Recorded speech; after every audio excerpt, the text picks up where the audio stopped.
Well, tonight, New Jersey's top law enforcement officer is issuing an order to police chiefs in New Jersey. You've got 2 months. Start naming names. The Attorney General will out any cop fired, demoted, or suspended for more than 5 days. As part of News 12's Justice for All series, our Nick Medanis tonight on the latest vow of transparency from the state government. Nick? Kurt, the Attorney General calls this a new chapter for New Jersey. These records have long been kept secret. Police working tonight, many of them, they're not so sure about this, but one thing is increasingly clear. New Jersey is going through a seismic shift in policing. All these changes, you're talking 6 or 7 monumental changes. From body cameras to use of force, marijuana becoming legal, juvenile justice reform, procedures to car chases, internal affairs, which now includes those disciplinary records revealed. We know, and our officers know, that's part of the discipline now. It comes after the state Supreme Court ruled the Attorney General has the power to set these orders in motion.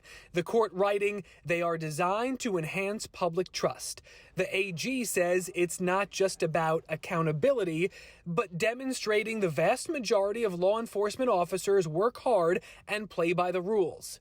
Gurbir Grewal is still pushing to name cops over the last 20 years.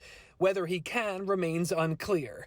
Chief Ken Ferranti doesn't see how digging up the past will help. An officer nearly 30 years, leading Hoboken Police the last 7. But he's retiring this month, partly because these new policies will take years to properly adopt, and he's not willing to commit to that. The pandemic and George Floyd protests have posed challenges, Ferranti says, like never before. He's proud of his department's record and doesn't appreciate being force-fed directives from the state government. All coming from above and being mandated, this is what you have to do. It takes away some of your creativity, some of the way you want to run your agency with your city. Does it mean police will stop policing? In Hoboken, service calls are down almost 10%, and some of that, yes. Officers are not initiating as much. The officer-initiated contacts and stops have greatly diminished. But I think that's something that the people in this country and people in the state have been calling for. And he says cops hear that.